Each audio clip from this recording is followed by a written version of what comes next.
Let's move away from lies and fears. Perhaps it's time to leave. Free from how you look or what they say.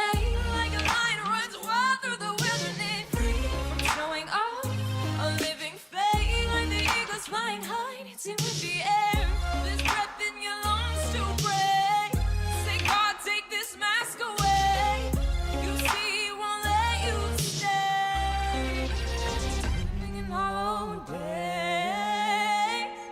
Hello, and welcome to this week's episode of ShatterCast, the podcast division of Shattered Studios.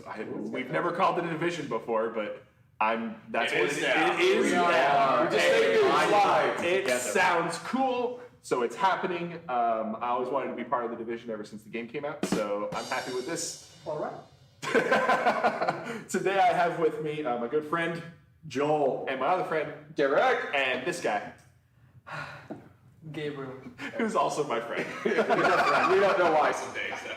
No, we love Gabriel. We love Gabriel. And today, Thank you, Joe. I know, yet they really added Joe. Joel.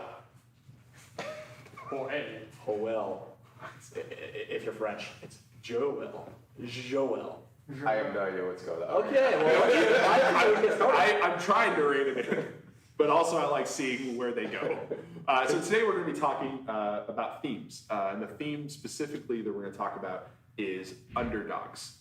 We have this propensity in society to really latch onto underdog stories. We really enjoy them. We really like them. Most of us identify with them. I don't know any superheroes personally. And so when we see someone like, maybe? I mean, are you revealing this on the internet? Just saying, you've never seen me in Batman and some. All right, sorry. well, True. With that in mind, we look at like Steve Rogers, right? When he was in the alley and he was like, I can do this all day. You know, he got his butt kicked. But we all identified with that because most of us, when we were 16 years old, like really punched up in an alley, behind the store. Okay, Joe. Thanks, bro. If and when we were 16 years old and in an alleyway with 3 other bullies, we would probably have gotten our butts kicked. And so we identify with that. Speak for myself, I know. Later on, we get to Infinity War, and there's that scene near the end of the movie. Spoilers, but the movie's been out for almost a year. I really watched it. Yay! Yay! I know. You finally saw it. So at the very end, when they're in the forest in Wakanda, and he's going for the final stone, I remember that. and Captain America puts his hands on the gauntlet and is trying to hold it open, right? There's that moment where we know there's no way he's going to do that. Thanos is going to kick his butt. And guess what? Thanos does. But for that like 7-second clip, I feel like we were all rooting for Captain America. We were like, do it. It was awesome and it riled us up, right? We love an underdog. Yeah, that same scene when Captain America Civil War, when he was fighting Iron Man. And hey, Iron Man's like, you're going to give up? He's like, no, I can keep doing this all day because he was fighting for something he believed in. So. Exactly. So we see that in a lot of movies. Rocky, the whole series, is another example of Rocky trains a little bit, gets his butt kicked, trains a lot harder, gets his butt kicked, but then somehow manages to win at the end of that fight. And that's like every Rocky movie that's ever come out. So again, there's this theme of an underdog in a lot of stories. Games are very much the same way. We very rarely pick up a game as the protagonist and immediately have access to all of our powers and abilities. And the few times that does happen, almost unanimously, every single time, something happens and we lose our powers, and then we spend half of the game getting them back again because we love that story of going from, rags to riches, if you will, of being very weak and getting stronger, because I think in a lot of ways that echoes our lives. So I'm curious, what are some underdog stories that you guys know that you really enjoy that kind of fit along with that theme?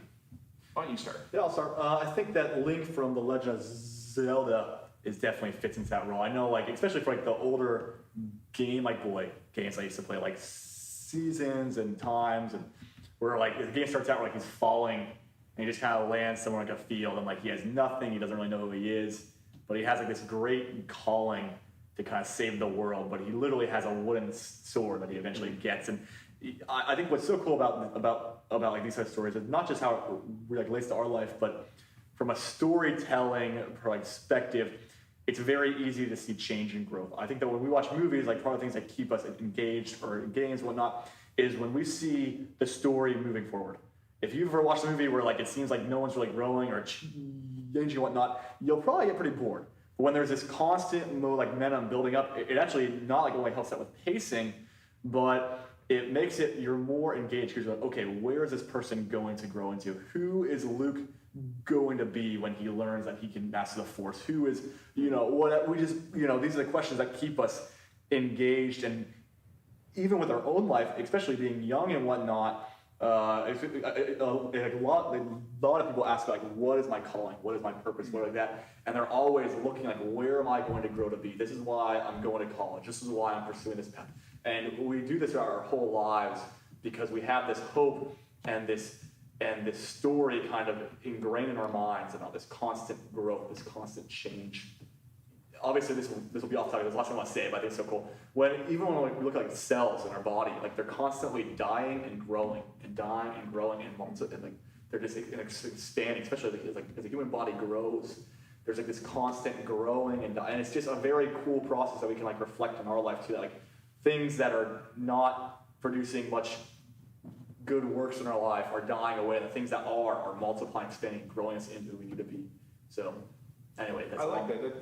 That's kind of a good way to look at it. That part of our attraction to that kind of a theme is seeing the process of growth. Yeah, because sure. we live that every day, right? If you're out of shape, like me, you go to the gym, like I do, to try and get in shape, and it's a process that takes time. Yeah. And if you jump into a story where they're already there, and they don't need to get any stronger, then there's a lot of stuff that we can't relate to.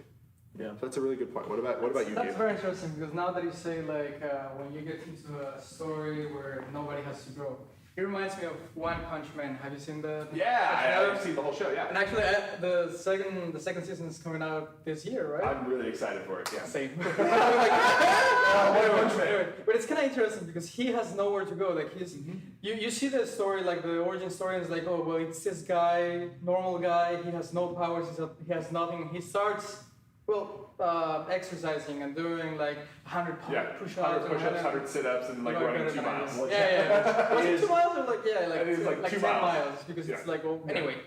But it's kind of like, and he becomes like this guy, which we don't know if, I've tried it and it hasn't worked for me, but I haven't done it for as long, I guess, so, yeah. But anyway. You gotta do it until you're bald. That's the thing. That's it. and like your brows fall off. Yeah, you don't look like Saitama yet, so you're not.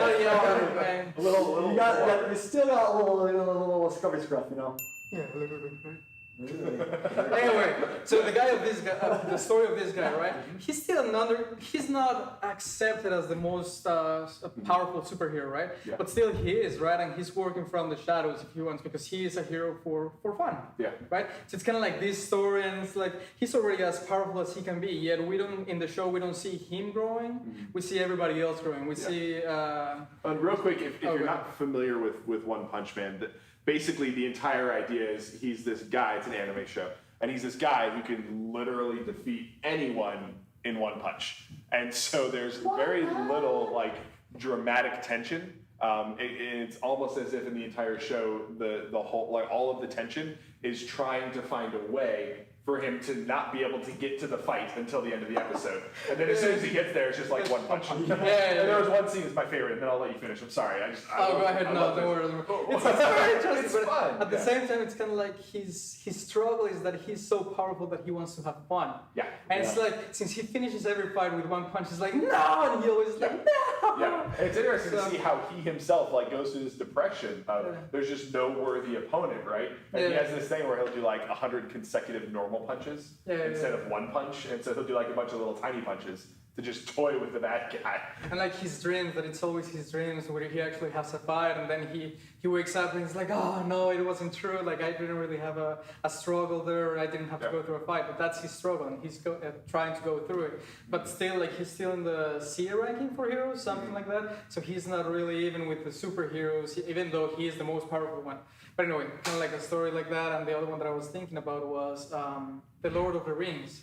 You know, kind of like these two hobbits, you know, Sam and Frodo, which nobody expects anything from them. Actually, the whole village, if you say, like, hobbits are just hobbits, like medium people, little people, and stuff. Well, they're doing nothing. They have no special things. They don't like. Yeah. Awesome, that. Yep. Anyway, right? Move on. We went off of that one. That's not that. But it's kind of like nobody expects anything from these two guys, or from the whole, from the hobbits, right? And still, they're the most important ones because they're the ones that are not affected as powerfully by the power of the ring. I maintain that the biggest hero in Lord of the Rings was Samwise Gamgee. Why? Because he had to deal with Frodo. Because he kept Frodo on track, and then at the very end, he carried Frodo up the mountain. He was the one person who never left Frodo. And I don't think it would have been successful without him. Fair enough. It was a group, so now we can work and we can talk about teamwork instead, right? There's no I in team, but there are 5 in individual brilliance. So I'll throw that out there. Anything else for Lord of the Rings? So, yeah. We're to follow up. So, It's a powerful statement. anyway, it's like nobody can do anything alone. So even the underdogs needed some kind of help from somebody else, right? It's kind of like that idea of teamwork too, which I like. So it's kind of, I enjoy that part. But anyway, I'm gonna leave it there. No, that's good. That's good. What about you, Derek?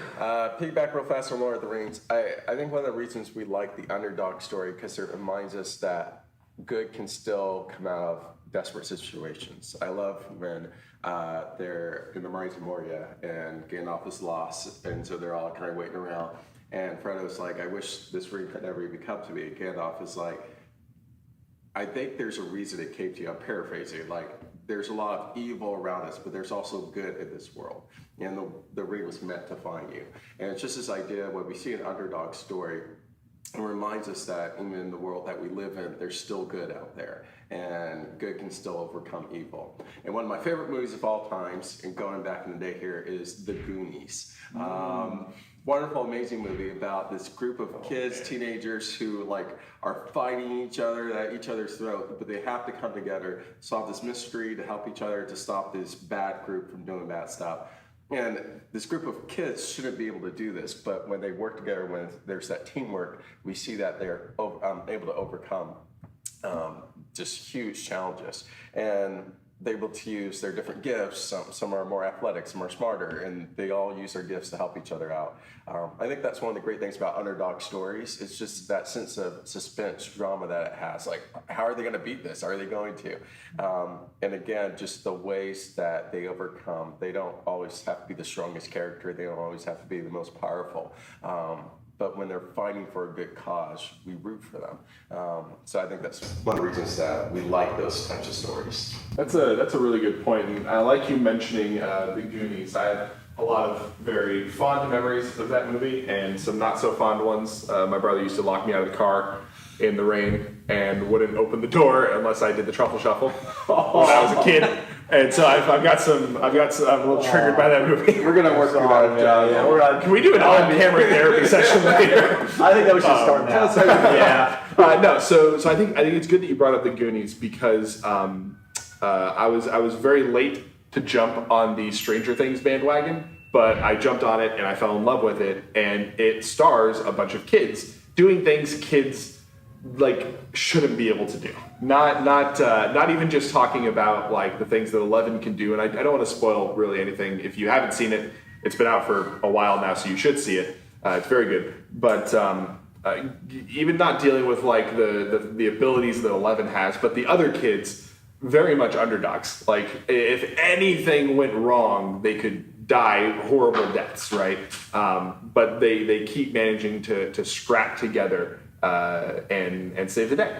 And I think that is a theme. We see that in in silly movies like Sky High.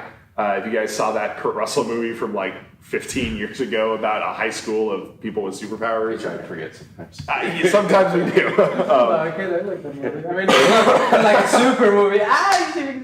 But it's enjoyable. It's a popcorn movie that I like. You could even say that Sky High is sort of an underdog when it comes to superhero movies. Yeah, sure. I tried. I think they tried pretty hard on that one, but that's just my opinion. Good job trying. A for effort, F on result. I understand. Grace. I'm going to learn from that mistake. That's what we call a callback to another thing. Hey. All right. and let's move on. So what are times in our own life or even in our faith where we've seen that theme of being an underdog shine through? I know, Derek, you have some thoughts on that. Yeah, I think just sometimes we sell ourselves short. Sometimes we're not the most popular kid in school, or we don't think we're making a difference, and we really are. I remember a time I was in college, and my first year there, I was on the floor of upperclassmen. So we kind of looked up to them. They're like the cool kids. Oh my goodness! And I remember the next year, one of the students that graduated came back. And he messaged me. He's like, "Hey, do you mind if I stay with you?" I was like, "Sure." And I was talking to him. I was like, "Dude, you're super popular. Why don't you want to, come room with me while you're visiting?" He's like, "You were always nice to me."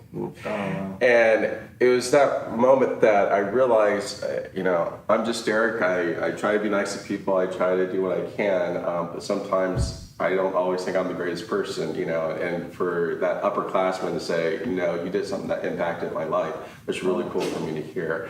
And so I think just as encouragement to everyone, there are people that you impact that you have no idea. It might be just, a smile that you give them. It might just be a hug or, "Hey, how's your day going?"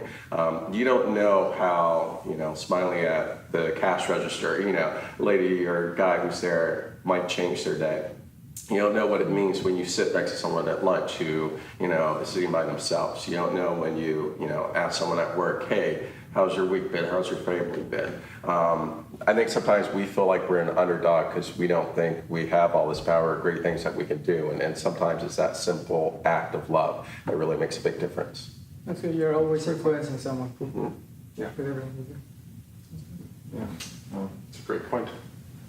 I don't really know how to follow that up. I feel like everything else I have is inadequate. I currently feel like an underdog. It's just, man. I think that's true. I think that's something that we all kind of fight with, because I think that as human beings, for the most part, we're always trying to improve ourselves. We're always trying to do more. And we look out at the world. We look out at the success people have, right? And it's easy to fall into the trap of, am I good enough? Am I making my time worth it? Am I doing X, Y, and Z? Like, why? These really deep things, like why am I doing what I'm doing? And stuff like that. And I don't know, I think that's what helped me so much on this walk and whatnot, is like, you look at Jesus there, and in a sense, he was, in his lifestyle and his story, he was one everyone was kind of who is this guy? Like, his family was there, and they did not really believe too much. At least his brothers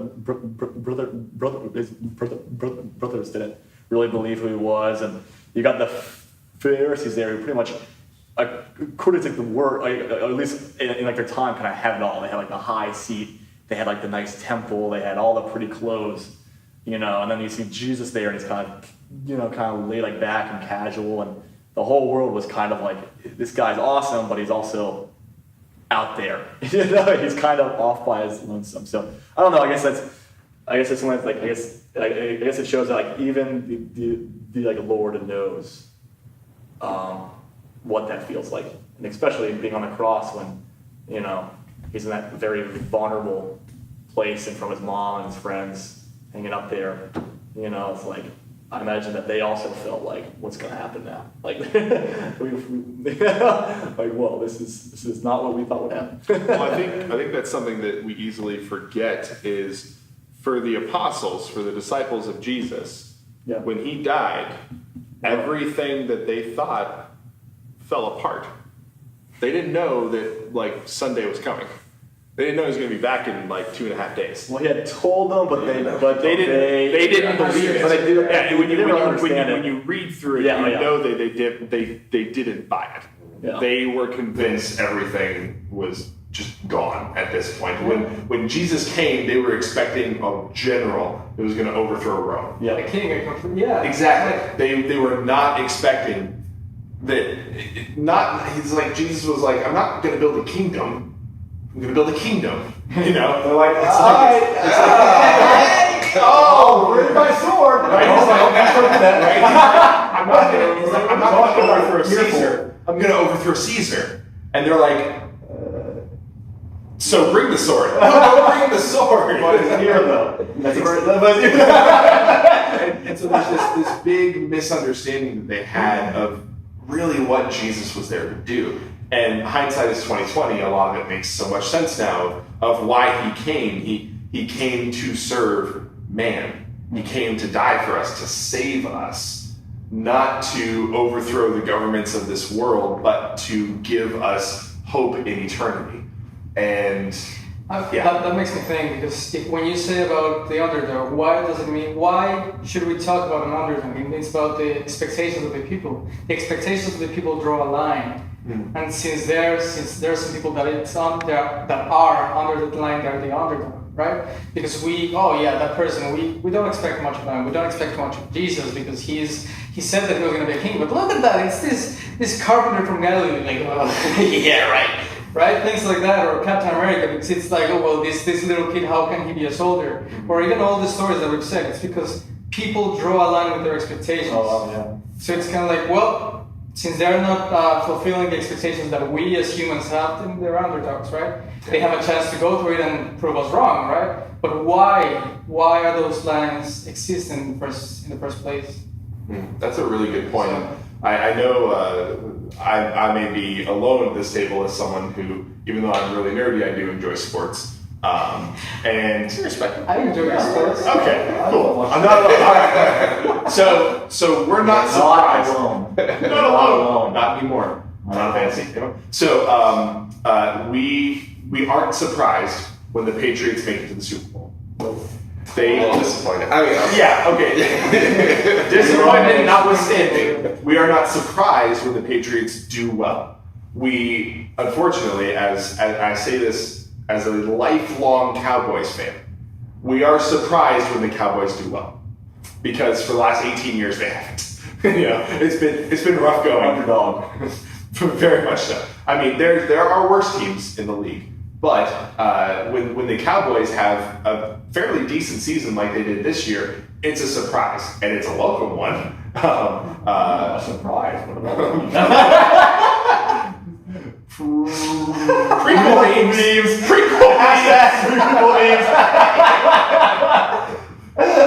Sports the geeky in 5 seconds. Now I'm just picturing Dak Prescott looking at Tom Brady saying, like Tom Brady holding on Super Bowl rings and Dak going, "Is it possible to learn this power?" Anyway, sorry. Prequel memes. That's the next podcast. So much. It's not the story the Jedi would tell you. Where were we? Underdogs. Derek, talk about underdogs and Jesus, please. Let's bring it back to Jesus. Hey, we have, often when we're having a discussion, are Christian underdogs, do we fit this story? I would say yes and no. I think before we meet Christ, we see life and sometimes we don't know what our purpose is. We don't think we can make a difference. And I think finding Christ says, no, you're important enough that I was willing to die for you. So you have worth just by the fact that I made you, that I died for you. And I want you to know how much I love you because I care for you. I also want you to go and share that love with other people. And so I think there's an interesting thing in all these themes, and we're talking about some of these movies like Aquaman, which came out not too long ago. He starts off as an underdog, but don't want to give too much spoilers. But on about 2/3 of the way of the movie, he gets connected to a power that then gives some the ability to achieve his mission. And I think for That us, was a very spoiler way of saying it. It was a spoiler. You excel in ambiguity. Aquaman wins. What? Oh my gosh. and I think in our life, if we give him the chance, we can shout God wins in our life. What I mean by that is, as we are going along, again, we feel like we're the underdog. We feel like we're being beat down. We feel like life isn't always happening the way we want it to. If you become a Christian, if you are a believer, Jesus says in John 15 that don't be surprised if the world hates you. They hated me before they hated you. If you're following Christ, you're by default not doing what the rest of society says is okay usually. And so we, even as believers, sometimes feel like an underdog. But the key is we've been connected to the eternal power. We've been connected to God. And the Bible says in Romans 8 that we are more than conquerors in Him. In God, we can't lose. In God, we win. And so I think sometimes we walk around, again, even as believers, and we feel like we're so beaten down and we can't win. And we need to remind ourselves, no, God is on my side. The battle's already over. He's already got it. This life is just for me to grow closer to Him and for me to bring other people along into that family as well. So that would be my statement. I think sometimes Christians are both underdogs and not. It depends on how you look at it. But when you see that our Heavenly Father already won, there's no comparison. I think sometimes in stories, we like stories where there's good and evil. Evil almost wins, but then good pulls it out in the end. With God won. Like, evil has no chance. So again, even if we're facing bad circumstances, remember that God has already won. And we just start looking that out and encouraging other people with that. That's good. Does anyone have anything else? I feel like that is a great point to exit on. Yep. How about that Super Bowl? Thank you, Derek. That was a fantastic point. And I think that's a good reminder. God can't lose. And the reason He can't lose is because He already won and it is over. Like, we're just waiting to see the end, But as the cheesy Christian saying goes, we've already read the end of the book. We know how the story ends, and it's great. Yeah, it's great. So thank you for joining us. Thank you for sitting through this wonderful segment on Underdogs, and we will see you next week. See ya.